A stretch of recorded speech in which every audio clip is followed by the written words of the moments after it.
Most young readers of On the Banks of Plum Creek think of this book as the story with the house in the ground, that almost magical fairy tale house that Wilder describes with such affection and even beauty. Jack got to the door first. It was open. He looked in and then he waited for Laura. All around that door, green vines were growing out of the grassy bank, and they were full of flowers.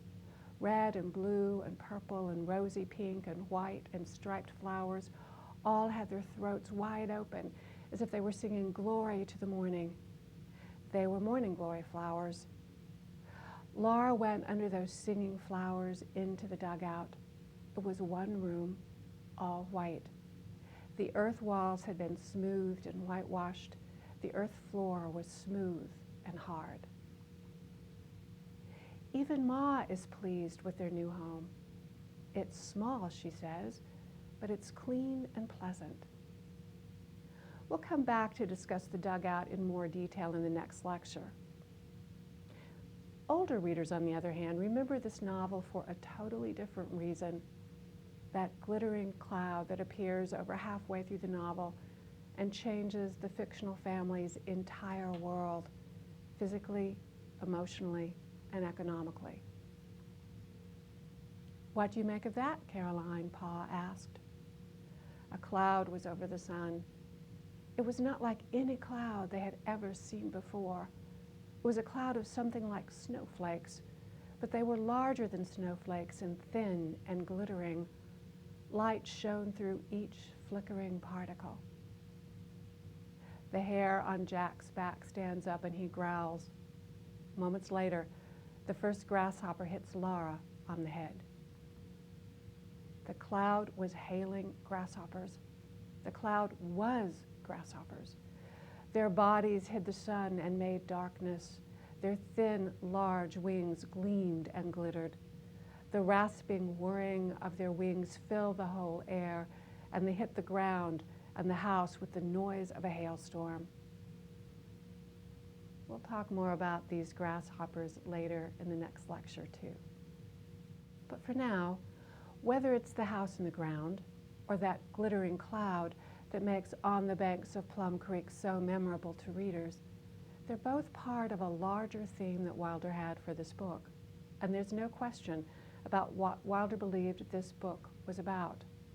As she wrote Lane, On the Banks of Plum Creek was about false hopes, the false sense of security that the rich soil and its ripening wheat field gave to the entire family. And then look what happened. Enter the grasshoppers. As I noted in Laura Ingalls Wilder, A Writer's Life, the cloud of grasshoppers robs the Ingalls family of their dreams and ultimately sends them moving west again and into the next novel. Wilder establishes this conflict right from the beginning of the book. In the second chapter, Pa tells the family, "We're safe enough, all right. Nothing can happen here." His statement implies tension and conflict because, of course, something will happen. That's what stories are about. It's an implicit pact with the reader. We know Pa's wrong, that he's feeling too self-confident, but we can't guess what will happen. From the beginning, Wilder also establishes what the family hopes for in this book. Her fictional family's aspirations are very clear. Ma is quietly horrified that the family will have to live in a house cut from the creek bank.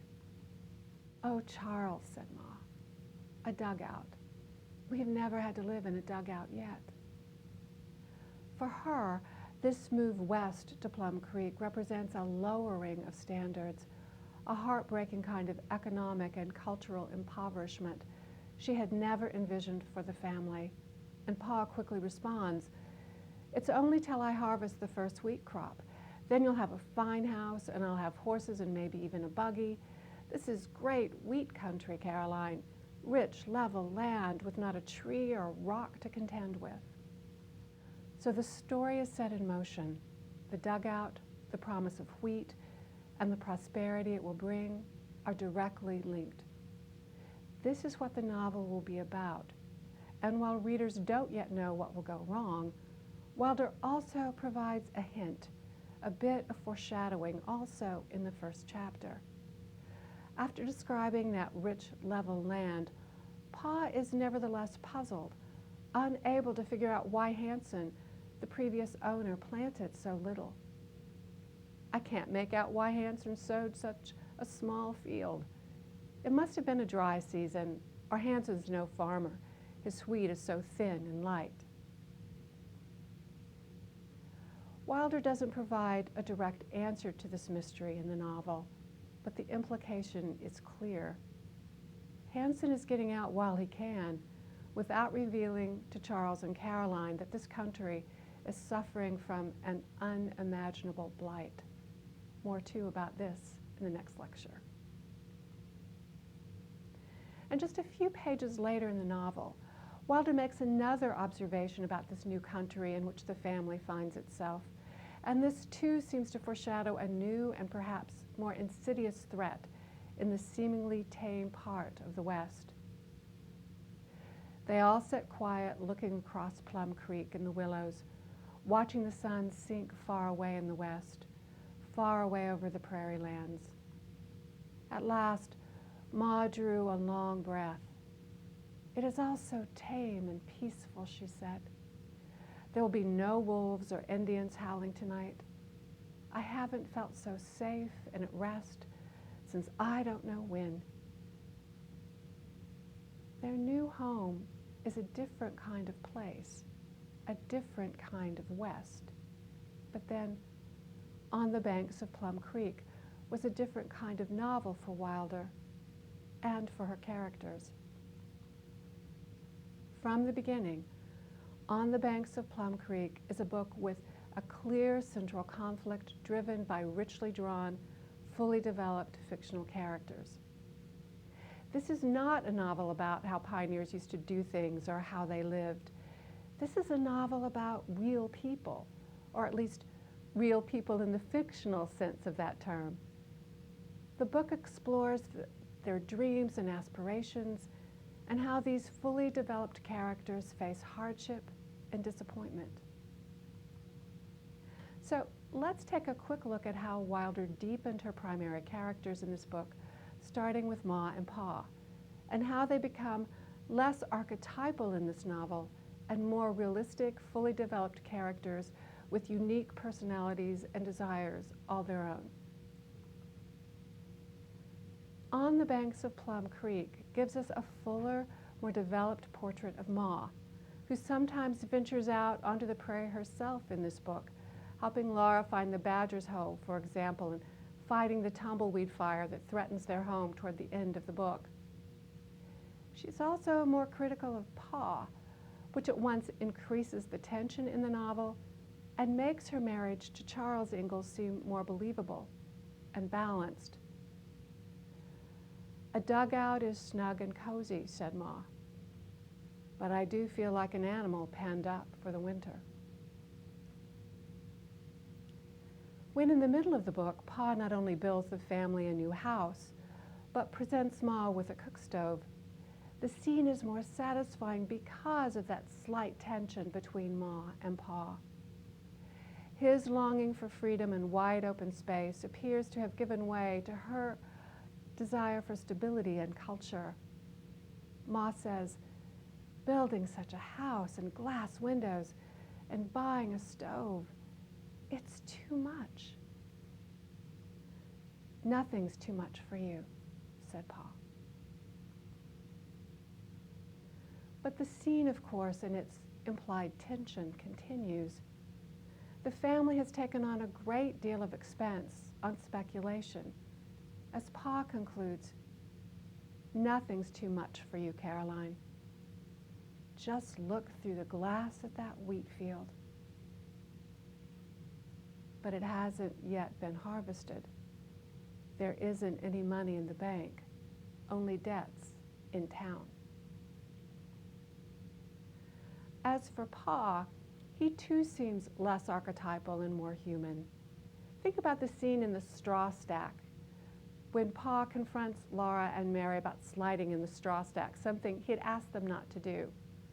Both girls deny that they've been sliding down the stack, and Pa sternly presses Laura for the truth. "We did not slide, Pa," Laura explained, "but we did roll down it." Pa got up quickly and went to the door and stood looking out. His back quivered. Laura and Mary did not know what to think.